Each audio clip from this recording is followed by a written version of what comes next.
Hey, this is Ish, and today I want to talk to you about whether you need more tough love or whether you need more nurturing in your spiritual practice. So, I find this topic very interesting because as a yoga teacher, I have a formal teaching background in yin yoga and prana yoga, which is related to chakra and energy. So, as a result of doing these types of practices, you get a lot of students that have a lot of emotional bursts or outbursts during holding those poses because they're very introspective and can bring up some baggage. And also, these types of yoga styles are more gentle, and you'll generally know that the teachers that are teaching it are just more softer in nature. Yet, on the other side, I've also uh, been practicing Zen Buddhism and meditation, and that has a very much like a tough love kind of approach. So, a lot of the Zen masters will shout orders, and in very traditional environments in Japan, they'll actually take a stick and smack you on your shoulder if your shoulder's going down or you're slouching your head forward to make sure your posture is aligned. I've also been in practicing different yoga styles, which such as Ashtanga, which are more focused on pushing yourself and getting into the pose properly. And classically, in the Indian styles, the teachers are more direct and forward, as opposed to many of the yoga classes now, where they're a bit more laid back and nurturing.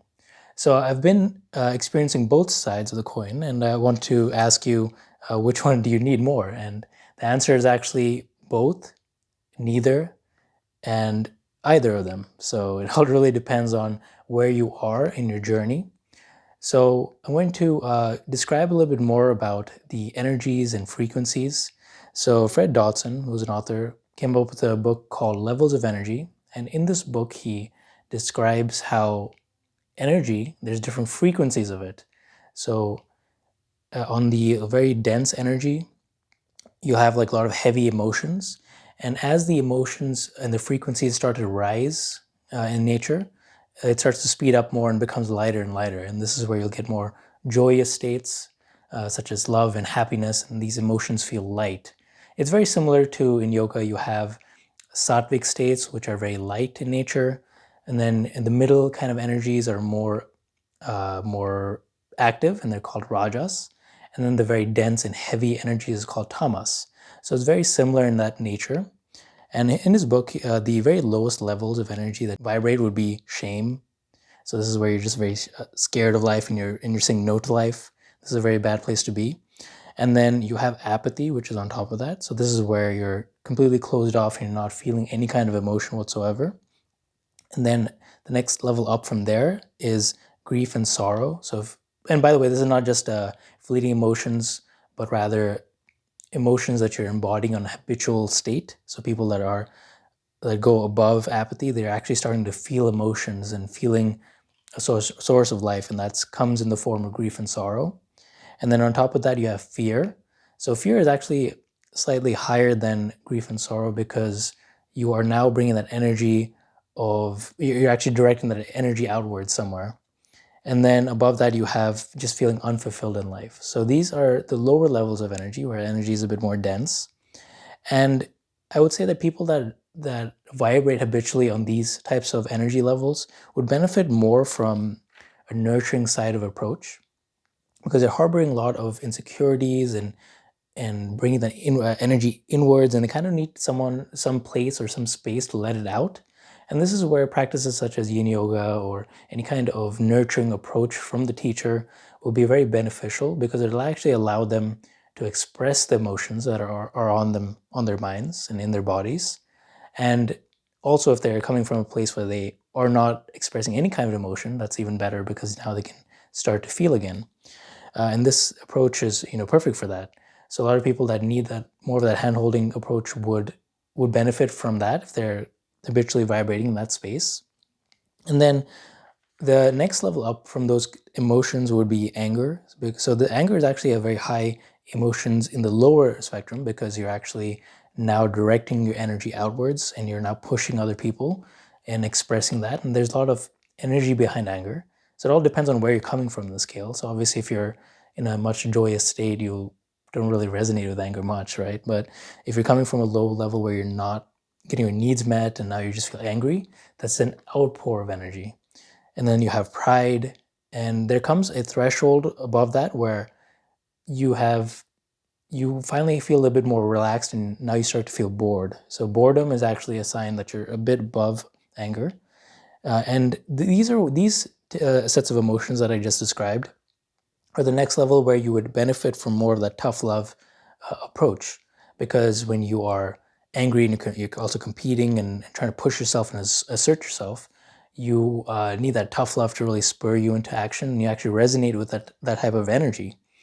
And then meanwhile, if you're also very bored and you just lack the energy to kind of push forward, this is where the tough love energy can push you beyond what you were thinking about, because you kind of have like this typical routine and you're not really exerting yourself, and this tough love approach will push you to grow.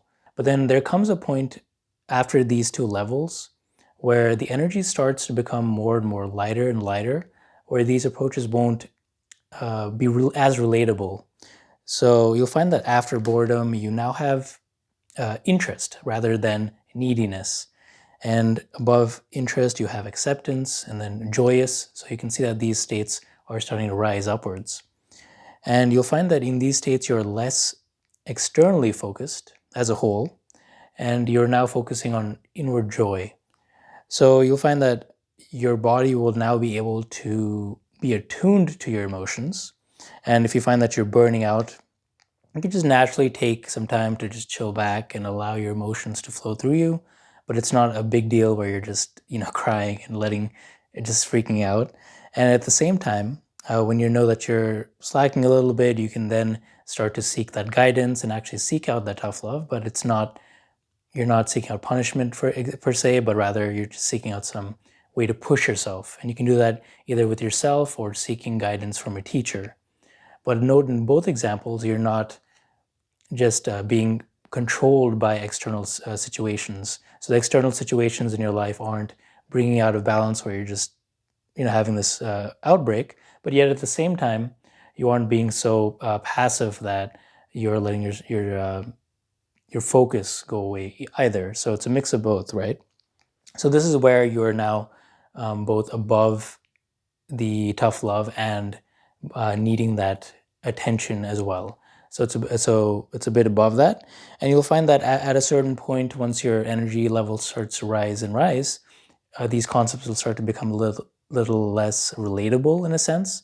So one thing I'll leave you off with is the Dalai Lama was once interviewed by a Western audience, and a person in the audience had asked him something about how do you handle self-criticism and self-judgment and different things of that nature and self-hatred.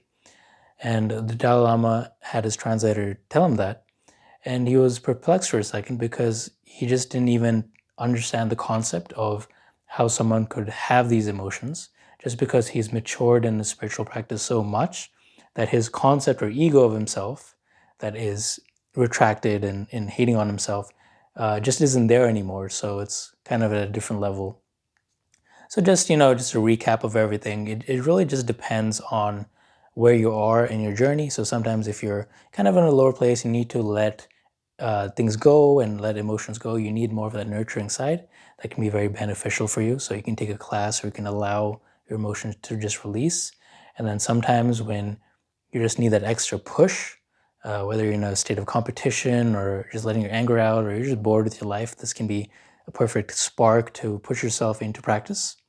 And then once you get to a point where you're more internally grounded and rooted, you can still seek those forms out of teaching, of guidance, but it's not coming from a place of reaction. And rather, you're just seeking that out to enrich your spiritual life.